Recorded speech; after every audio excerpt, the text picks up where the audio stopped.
2027년 미국과 중국의 군사 충돌 가능성을 경고하는 분석이 또다시 미국 국제전략문제연구소에서 나왔다. 분명한 것은 두 강대국이 전면전에 들어간다면 미중 전쟁은 대만 해협에서 시작되더라도 그곳에서 끝나지는 않는다는 점이다. 현재 미군과 중국군의 배치, 일본과 필리핀의 기지 확대, 중국 서부 정부의 임무를 종합하면 전쟁은 최소 10개 이상의 전구가 서로 연결되는 형태로 전개된다. 가장 먼저 불이 붙는 지역은 모두가 예상하고 있는 대만 해협이다. 그러나 전쟁이 막상 시작되면 전선은 일본 오키나와 동중국해, 필리핀 바시 해협, 남중국해, 괌 필리핀해로 빠르게 확대된다. 여기에 인도양과 말라카 해상교통로, 중국 인도 국경과 히말라야, 신장 티베트를 포함한 중국 서부, 중앙아시아와 파키스탄을 연결하는 육상교통로, 한반도까지 하나의 거대한 전쟁권에 들어간다. 여기에 우주, 사이버, 해저통신망을 둘러싼 전쟁과 세계 금융 에너지 공급망을 이용한 경제전까지 동시에 벌어진다. 최악의 단계에서는 미국과 중국의 본토를 향한 전략 타격으로 확대되면서 핵 확전 위험까지 등장한다. 특히 주목해야 할 곳이 중국 서부 내륙이다. 이 지역은 미군이 대규모 지상군을 직접 투입해 중국 영토 깊숙이 진격하는 전선과는 성격이 다르다. 중국 인도 국경, 신장 티베트, 중앙아시아 보급망, 장거리 타격, 우주전과 사이버전이 동시에 겹치는 거대한 후방전구가 된다. 중국 서부 정구는 이미 인도 방향을 중심으로 편성되어 있으며 신장과 티베트에도 대규모 병력이 배치되어 있다. 따라서 미중 전면전은 미국과 중국이 서로 상대방의 본토를 점령하는 제2차 세계대전식 전쟁으로 진행되기는 쉽지 않다. 미국 육군이 중국 해안에 상륙한 뒤 베이징을 점령하고 다시 서부 내륙까지 진격하는 양상의 전쟁도 현실성이 떨어진다. 중국 역시 태평양을 건너 미국 본토를 점령하는 전략으로 전쟁을 수행할 수 없다. 전쟁의 핵심은 중국을 사방에서 압박하는 형태가 될 가능성이 높다. 중국 동쪽에서는 미국, 일본, 대만, 필리핀이 압박하고 남쪽에서는 호주와 인도양을 중심으로 중국의 해상 교통로를 조인다. 서쪽에서는 인도와 중앙아시아가 중국의 육상 교통망과 에너지 공급망을 차단하고 북쪽에는 러시아라는 중국의 전략적 후방이 버티고 있다. 결국 대만 해협에서 시작된 하나의 전쟁이 서태평양 전체와 인도양, 히말라야, 중앙아시아, 한반도까지 연결되는 거대한 다전구 전쟁으로 확대되는 것이다. 미중 전면전은 중국과 미국이 상대방의 군사력과 경제력, 에너지와 공급망을 동시에 마비시키려는 총력전이 되는 것이다. 그렇다면 전쟁은 어떤 시간 순서로 진행될까? 최근 미국의 주요 싱크탱크에서 제시한 가상 시나리오들을 종합하면 전면전을 하나의 시간축으로 놓았을 때 가장 유력한 그림은 대만에서 시작된 전쟁이 4일 안에 제1도련선 전체로 확대되고 한 달을 넘기면서 인도양과 중국 서부, 중앙아시아까지 전쟁 범위가 넓어지는 형태다. 중국은 2년 전부터 이미 대만을 포위하는 형태의 합동 봉쇄 훈련을 반복했고 미 국방부의 작년 중국군 보고서 역시 봉쇄와 합동 화력 타격을 중국군의 실질적인 군사적 선택지로 다루고 있다. 올해 미국, 일본, 필리핀 역시 분산작전과 다국적 지휘 통제 능력을 실제 훈련을 통해 강화하고 있다. 전쟁의 첫 장면부터 중국군 상륙함 수백 척이 대만을 향해 돌진할 필요는 없다. 오히려 봉쇄와 미사일 공군 압박, 사이버전, 전자전, 정보전이 동시에 시작되는 형태가 훨씬 자연스럽다. 중국은 대만 주변에 해군과 공군, 해양 경찰을 전개하여 주요 항로를 통제하고 동시에 대만의 군 지휘 통신망과 감시 체계를 마비시키려 할 것이다. 중국이 여러 차례 실시해온 연합리검 훈련 역시 대만 포위와 봉쇄를 연습하는 형태였다. 이때 중국이 확인하려는 첫 번째 정치적 대상은 대만보다 미국이다. 미국이 정말 참전할 것인가를 확인하는 것이다. 여기서 미국이 군사적 개입을 결정하게 된다면 전쟁의 성격은 완전히 달라진다. 전쟁 발발 후 24시간 안에 미국이 개입한다면 미군은 대만 주변의 모든 전력을 집중시키기보다 일본, 필리핀, 괌, 마리아나를 비롯한 태평양 각지에 전력을 분산해 움직이게 된다. 실제로 올해 실시된 발리카탄 훈련에서는 필리핀 여러 지역을 이용하는 분산작전과 해상 거부작전이 실시됐고 밸리언트 쉴드에서는 일본, 괌, 필리핀해를 연결하는 다국적 작전이 진행됐다. 바로 이 지점에 중국의 딜레마가 시작된다. 대만만 공격하면 일본과 필리핀에 배치된 미군 전력이 계속 전쟁에 개입한다. 반대로 일본과 필리핀의 미군 지원 시설까지 공격하면 전쟁 참가국 자체가 늘어난다. 전면전이라는 전제를 적용하면 중국 역시 전쟁 공간을 대만에만 묶어둘 수 없는 것이다. 3일이 지나면 전쟁 지도는 급격하게 커진다.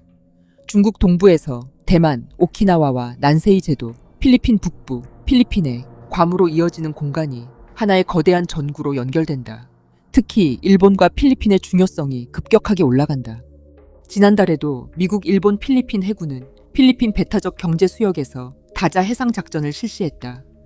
세 나라의 군사 협력은 이미 실제 훈련 단계까지 깊숙이 들어가 있다. 중국은 이 단계에서 미국 항공모함을 찾아 태평양을 돌아다니는 것보다 미군의 전투체계 자체를 끊는 작전에 집중하게 된다. 중국군이 말하는 이른바 체계 파괴전이다. 정찰, 통신, 데이터 링크, 위성, 지휘 통제, 전자전 체계를 무너뜨린다면 미군이 아무리 뛰어난 개별 무기를 보유하고 있어도 하나의 군대로 움직이는데 큰 장애가 발생하게 된다. 따라서 전쟁 초기에는 눈에 보이는 함대전과 공중전 못지않게 위성 교란, 항법 방해, 사이버 공격, 전자전, 통신망 교란, 허위 정보전이 대규모로 벌어지게 된다. 우리가 생각하는 전통적인 전쟁과는 전혀 다른 전쟁이 동시에 시작되는 것이다. 전쟁 발발 3일째부터는 일본의 참전 여부가 중요한 갈림길이 된다. 일본 영토에 배치된 미군 전력이 중국군과 직접 교전하기 시작하게 되고 중국 역시 일본을 전쟁에서 직접 뛰어든 적대국으로 간주하게 된다. 특히 오키나와와 난세이 제도는 대만 북동쪽과 연결되어 있다.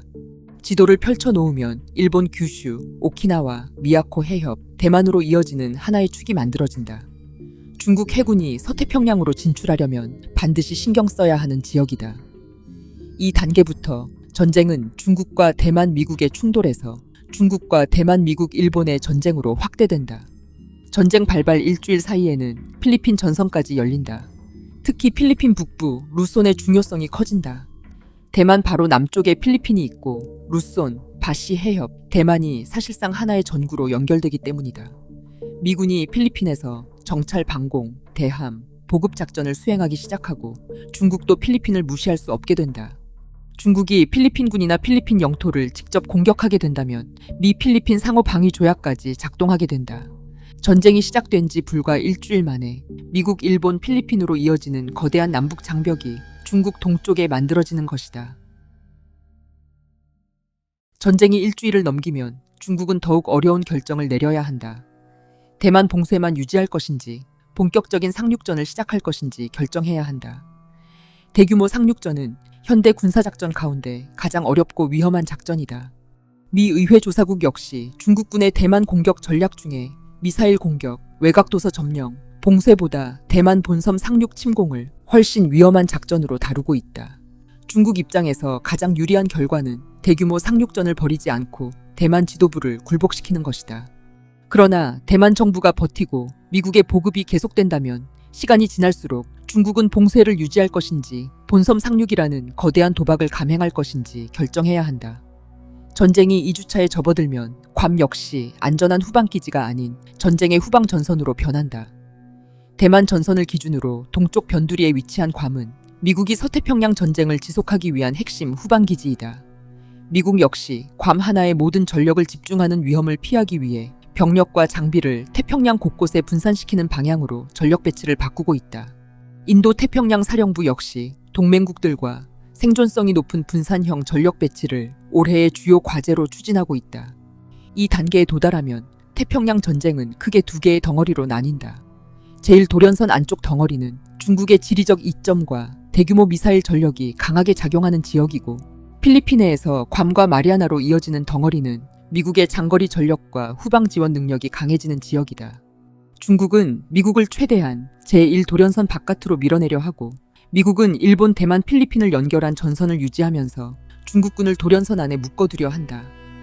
전쟁이 장기화될수록 승부는 누가 더 오래 병력과 탄약, 연료, 정보, 위성, 통신망과 보급 체계를 유지할 수 있느냐의 싸움으로 바뀌게 된다. 전쟁이 2주에서 한 달 가까이 이어지면 남중국해 전체가 전쟁 지역이 된다. 중국에게 남중국해는 해군의 주요 활동 공간이면서 중국 경제를 유지하는 해상교통의 생명선이다. 중동과 아프리카에서 들어오는 원유와 원자재 상당량이 인도양과 동남아시아 해협을 지나 남중국해를 거쳐 중국으로 들어간다. 따라서 미국의 목표 역시 중국 본토 인근으로 계속 진입해 중국 해군과 정면으로 충돌하는 데만 있지 않고 중국이 필요로 하는 해상교통 자체를 훨씬 먼 거리에서부터 차단하려 할 것이다. 이 단계부터 군사전쟁은 본격적인 경제전쟁과 결합한다. 전쟁이 한 달을 넘기면 말라카 문제가 등장한다. 중국으로 향하는 주요 에너지와 원자재 수송선은 페르시아만에서 출발해 인도양을 지나 말라카 해협을 비롯한 동남아시아 해협을 통과하고 남중국해를 거쳐 중국으로 들어간다. 전쟁이 장기화될수록 중국 연안에서 벌어지는 전투만큼 인도양의 해상교통로가 중요해진다. 미국 입장에서는 중국 해안 앞까지 들어가 중국의 미사일과 공군, 해군을 상대로 계속 싸우는 것보다 훨씬 먼 곳에서 중국으로 들어가는 물류와 에너지 수송을 교란하는 방법이다. 따라서 현재 이란 전쟁으로 조성된 호르무즈 봉쇄의 환경은 어쩌면 미중 전면전을 대비하기 위한 미국의 사전 준비 작업이라고 볼 여지도 생기는 것이다. 그리고 바로 이 단계에서 인도의 전략적 가치가 급격하게 커진다. 전쟁이 3개월로 접어들면 중국 서부 전선이 본격적으로 등장한다. 중국은 동쪽에 상당한 군사력을 집중해야 하지만 서쪽에는 인도가 있다. 중국과 인도의 국경은 이미 실제 군사 충돌이 벌어진 지역이다. 미국이 직접 대규모 육군을 신장이나 티베트에 투입하지 않더라도 인도가 움직이는 것만으로 중국은 거대한 서부 전선을 동시에 관리해야 한다. 중국은 동쪽에서 미국, 일본, 대만, 필리핀을 상대하고 남쪽에서는 미 해군과 인도양을 의식하며 서쪽에서는 인도를 상대해야 한다. 미중 전쟁이 진정한 다전선 전쟁으로 변하는 시점이다. 핵심 지역은 신장과 티베트, 중국 인도 국경, 파키스탄 통로, 카자흐스탄 방향의 육상교통망과 중앙아시아 에너지망이다. 전쟁이 길어질수록 이 지역의 전략적 가치는 급격하게 올라간다. 중국 동부의 항구와 해상교통이 전쟁으로 마비되면 중국은 서쪽의 육상통로에 더 많이 의존해야 하기 때문이다. 전쟁이 3개월로 접어들고 중국의 해상무역이 큰 타격을 받으면 러시아에서 중국으로 들어오는 통로, 카자흐스탄과 중앙아시아에서 신장으로 연결되는 통로, 파키스탄에서 중국 서부로 이어지는 통로, 미얀마에서 중국 남서부로 연결되는 통로가 중국의 생명선으로 변한다. 이때 미국의 목표 역시 달라진다. 중국의 항구와 해상교통만 타격해서는 중국을 완전히 고립시킬 수 없다. 러시아와 중앙아시아가 중국의 거대한 후방 역할을 할 수 있기 때문이다. 따라서 전쟁은 중앙아시아를 둘러싼 치열한 외교전과 경제전으로 확대된다. 누가 중앙아시아의 에너지와 자원, 철도와 파이프라인을 확보하느냐가 중국의 전쟁 지속 능력에 직접적인 영향을 주게 된다. 어찌 보면 현재 미국이 진행하는 중앙아시아 국가들을 상대로 한 광물협정 역시 이러한 전쟁 국면을 대비한 포석이라 볼 수 있겠다. 이 과정에서 신장과 티베트의 중요성도 커진다. 전면전과 경제 악화가 동시에 진행되면 중국 입장에서 내부 치안 불안 자체가 거대한 전략적 문제가 된다. 중국 정부는 평시에도 서부 지역에 상당한 치안 군사력을 배치하고 있다. 전쟁이 시작되면 베이징은 동부전선에 병력을 집중하면서 동시에 서부 지역의 안정까지 유지해야 한다. 중국 지도부는 동부전선에 병력을 더 투입할 것인지 서부를 안정시키기 위해 전력을 남겨놓을 것인지 동시에 고민해야 한다. 따라서 중국 서부 내륙에서 벌어지는 전쟁의 핵심은 미군의 직접적인 중국 내륙 침공보다 내부 안보, 정보전, 사이버전, 국경전과 보급로 경쟁이 된다. 전쟁이 3개월을 넘기면 파키스탄의 전략적 가치도 급격하게 올라간다.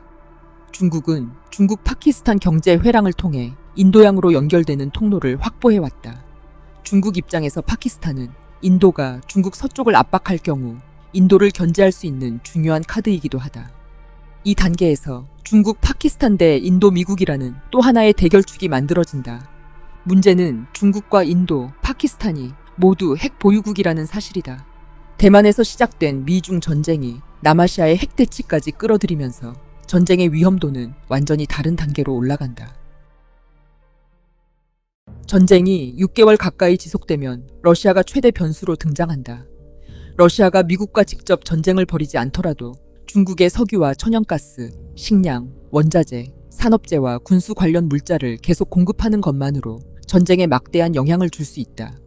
미국이 중국의 해상교통을 차단하더라도 러시아를 통해 필요한 자원이 계속 들어오면 해상 봉쇄의 효과는 크게 떨어진다. 중국에게 러시아는 전쟁을 지속할 수 있게 만드는 거대한 육상 후방이 된다. 미중 전쟁이 장기화될수록 세계는 미국 중심의 해양 블록과 중국, 러시아 중심의 유라시아 육상 블록이 충돌하는 형태로 재편된다. 그리고 이 과정에서 한반도 역시 안전할 수 없다. 위험은 빠르면 전쟁 첫 주부터 시작되지만 전쟁이 수주 이상 지속되면 훨씬 커진다. 미군 입장에서 한국에 위치한 군사시설은 지리적으로 중요하다. 중국 동부와 거리가 짧고 일본 및 서태평양의 미군 전력과도 연결되어 있기 때문이다. 한국이 미국의 대중국 군사작전에 적극적으로 참여하면 중국 역시 한국을 더 이상 비전투 지역으로 취급하기 어려워진다. 바로 여기서 북한이라는 또 하나의 변수가 등장한다. 북한 입장에서는 미중 전쟁 자체가 자신들의 전략적 가치를 극대화할 수 있는 기회가 된다. 중국이 원하는 것은 미국의 전력을 최대한 여러 지역으로 분산시키는 것이다. 북한이 한반도의 군사적 긴장을 극도로 끌어올리면 미국은 일본, 대만, 괌으로 모든 전력을 집중시키기 어려워진다. 북한은 직접 전면전을 시작하지 않더라도 미사일 위협과 대규모 군사훈련, 서해와 DMZ의 긴장 고조, 핵전력 경계태세 강화만으로 미국과 한국의 군사력을 한반도에 묶어둘 수 있다. 더 극단적인 단계에서는 한반도 자체가 또 하나의 전쟁터가 된다. 그렇게 되면 미국은 대만 전쟁과 한반도 전쟁을 동시에 수행해야 한다. 중국 입장에서는 미국의 병력과 항공 전력, 미사일 방어 체계, 정보 자산과 군수 지원 능력을 두 개의 전선으로 분산시킬 수 있는 매우 유리한 그림이 만들어지는 것이다. 따라서 미중 전쟁 발발 시에 북한의 스탠스는 매우 중요한 요인이다. 이러한 상황을 미연에 방지하기 위해 현재 트럼프 행정부는 북미 회담을 준비하고 있다.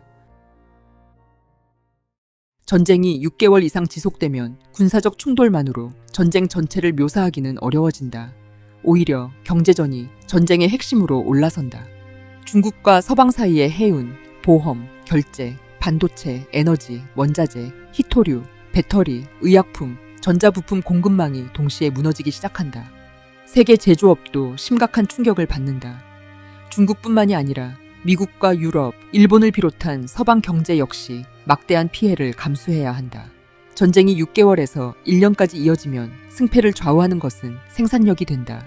항공모함 몇 척을 잃었느냐보다 누가 미사일을 더 빨리 생산하는지, 누가 손상된 선박을 더 빨리 수리하는지, 누가 반도체 생산을 계속 유지하는지, 누가 에너지 수입로를 지키는지, 누가 동맹국을 끝까지 붙잡고 있는지가 훨씬 중요해진다. 미 국방부는 지난해 중국의 군비 증강과 미사일 항공 해상 분야의 생산 능력 확대를 공개적으로 우려했고, 인도 태평양 사령부 역시 중국의 항공 해상 미사일 분야 생산 속도를 중요한 문제로 지적했다. 결국 1년 가까이 이어지는 미중 전쟁은 1940년대 산업전쟁의 성격을 다시 띠게 된다. 전쟁의 승패가 공장과 조선소, 반도체 생산시설, 에너지 수송망과 군수 생산 능력에서 결정되는 것이다. 그리고 가장 위험한 단계가 찾아온다. 중국 본토에 대한 대규모 타격이다.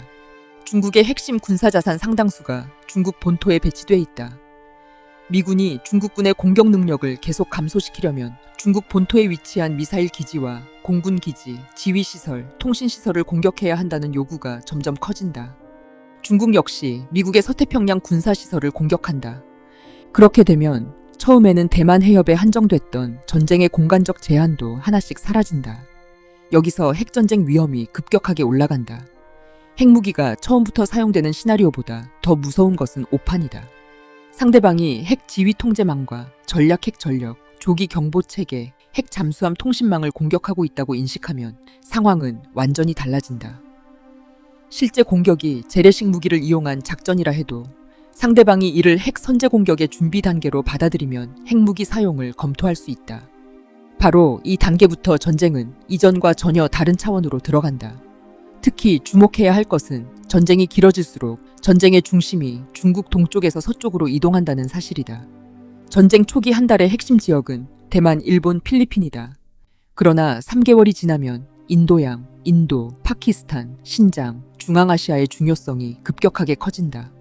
6개월을 넘기면 러시아와 중앙아시아를 통해 중국으로 들어가는 육상 보급망을 얼마나 유지하거나 차단할 수 있느냐가 전쟁 지속 능력을 결정하는 핵심 요소가 된다. 그래서 미중 전쟁을 제대로 이해하려면 유라시아 전체 지도를 펼쳐야 한다. 전쟁 초기에는 태평양 해상전이 중심이지만 시간이 지날수록 중국 서부의 국경과 중앙아시아의 에너지망, 파키스탄 통로, 러시아의 육상 보급망까지 모두 하나의 전쟁권으로 연결된다. 장기전으로 갈수록 미중 전면전은 태평양 해상전과 중국 서부의 육상전, 국경전, 보급로 경쟁이 동시에 전개되는 거대한 유라시아 전쟁으로 바뀌게 된다. 글로벌 리스트들이 추진하는 육상 공급망 재편 계획에 이보다 더 적합한 시나리오가 있을까? 우리는 이 시나리오를 절대 좌시해서는 안 될 것이다. 북극 항로 시대의 활성화와 미국 주도의 새로운 인도 유럽 경제 회랑 구축을 위한 흐름은 이미 이란 전쟁을 통해 현실이 되었다. 우리는 명심해야 한다. 공급망 재편 과정 속에 전쟁 혹은 전쟁에 준하는 무엇인가는 반드시 일어난다는 사실을 말이다.